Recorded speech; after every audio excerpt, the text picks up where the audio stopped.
নামাজ পড়লাম ভাইরা আমার এত কষ্ট করে, কিন্তু কাজে আসলো না, তাহলে নামাজ পড়ে কি লাভ হলো? 7টা পরামর্শ দিতে চাই।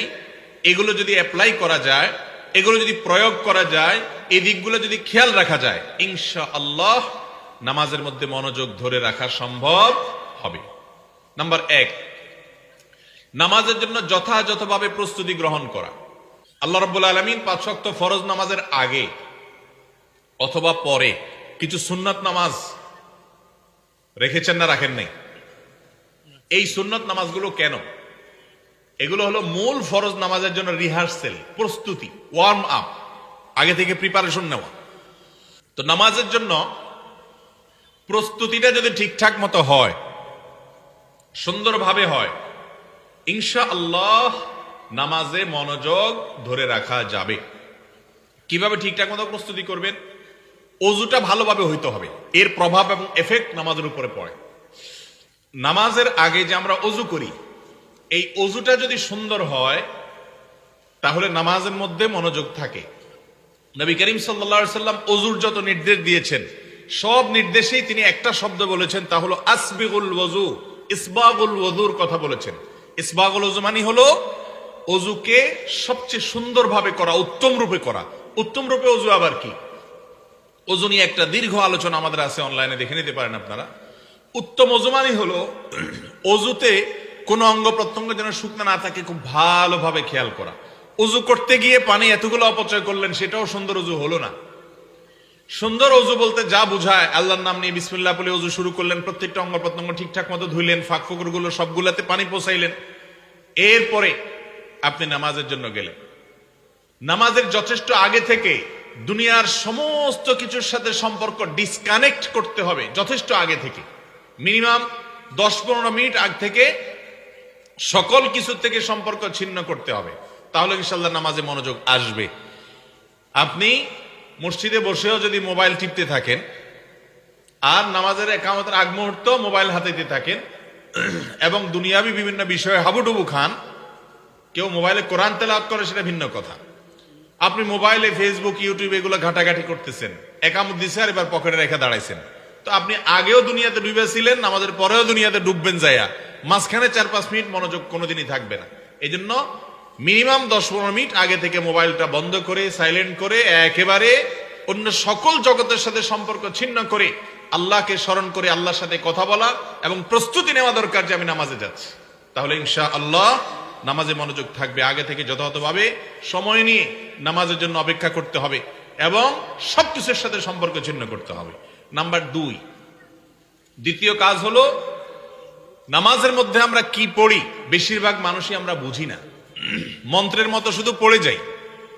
একেবারে আল্লাহু আকবার থেকে নিয়ে আসসালামু আলাইকুম ওয়া রাহমাতুল্লাহ পর্যন্ত প্রত্যেকটা রোকনে আমি কি বলছি, আল্লাহকে কি নিবেদন করছি, অনেক জায়গায় আমি আল্লাহর কাছে চাইতেছি, কি চাইতেছি আমি নিজেও জানি না।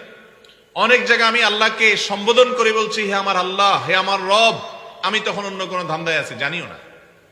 তো এই জন্য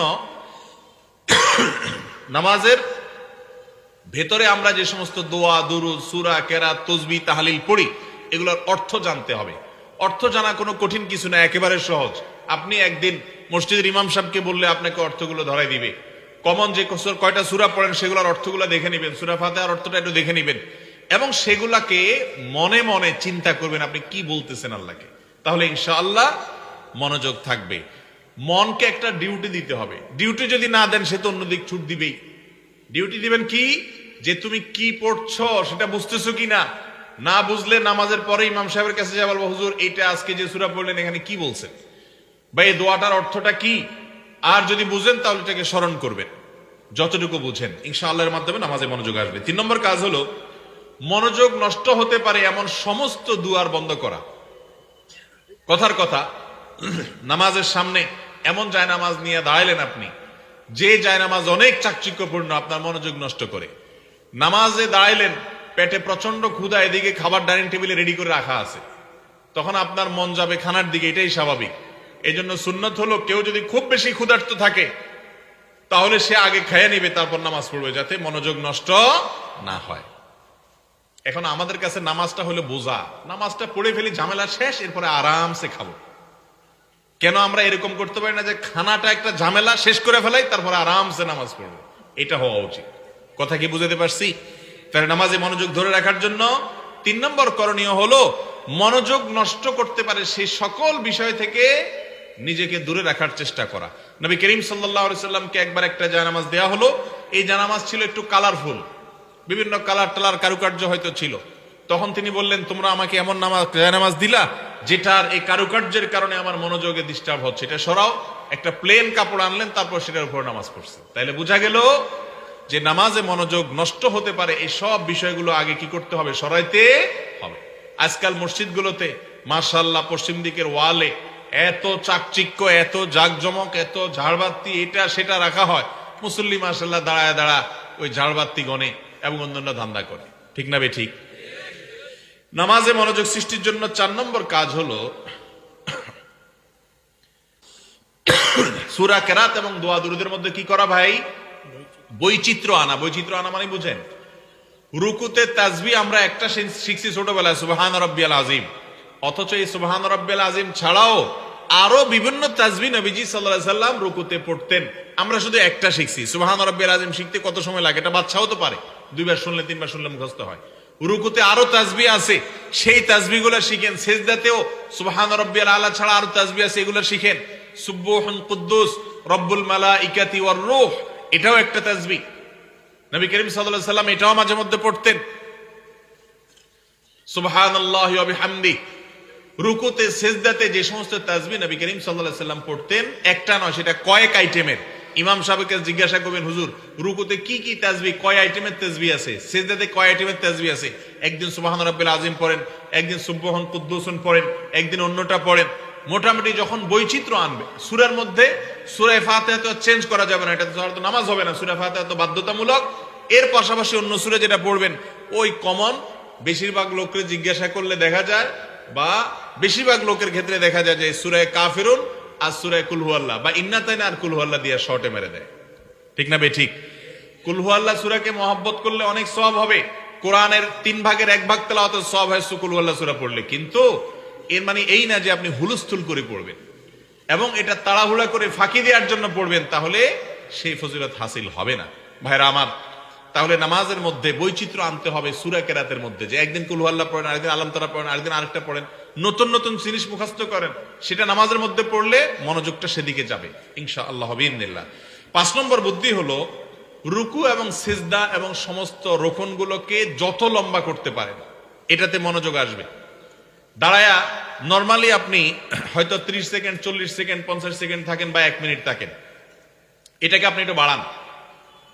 আলহামদুলিল্লাহি রাব্বিল আলামিন আর রহমানির রহিম মালিকি ইয়াউমিদ্দিন। সূরা ফাতিহার প্রত্যেকটা আয়াতের পরে থামাটা সুন্নাত। নবীজি সাল্লাল্লাহু আলাইহি সাল্লাম বলেছেন, আল্লাহ তাআলা হাদিসে কুদসিতে বলেছেন, কাসামতুস সালাতা বাইনি ওয়া বাইনা আবদি নিসফাইন। আমি নামাজকে অর্থাৎ সূরা ফাতিহাকে আমার বান্দার মাঝে অর্ধেক অর্ধেক ভাগ করেছি।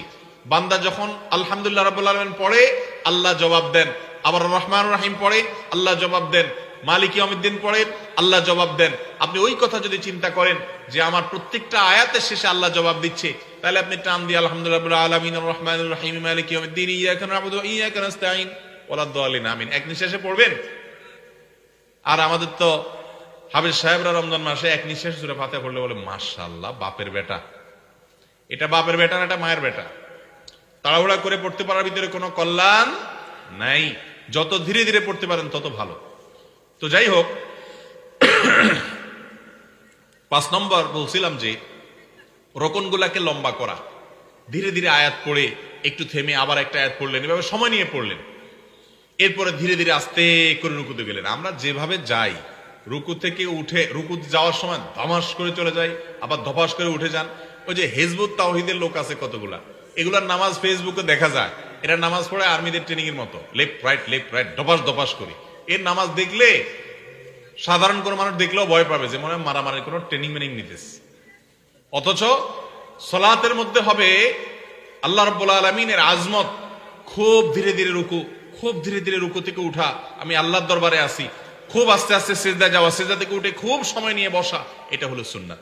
মনোযোগ ধরে রাখার জন্য যত সময় দিবেন, রুকুতে, দাঁড়ানো অবস্থায়, বৈঠকে, সেজদাতে, দুই সেজদার মাঝখানে যত লম্বা সময় দিবেন মনোযোগ তত থাকবে ইনশাআল্লাহ। এটা পরীক্ষিত। 6 নম্বর আমল হলো, পুরো নামাজের মধ্যে কিন্তু আল্লাহকে আমরা সম্বোধন করি। পুরো নামাজের মধ্যে আমরা আল্লাহরে সম্বোধন করি, মানে আল্লাহকে লক্ষ্য করে কিছু বলি।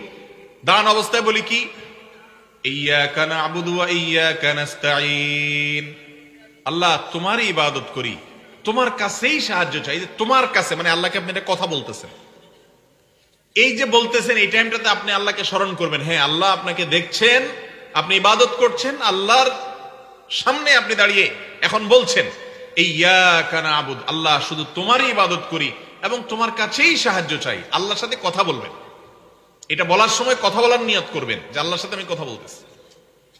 সিজদাতে যখন যাবেন, রুকুতে যখন যাবেন, সুবহান রাব্বিল আযীম, আমার মহান রব, তোমার পবিত্রতা আমি জ্ঞাপন করছি। আল্লাহর সাথে কথা।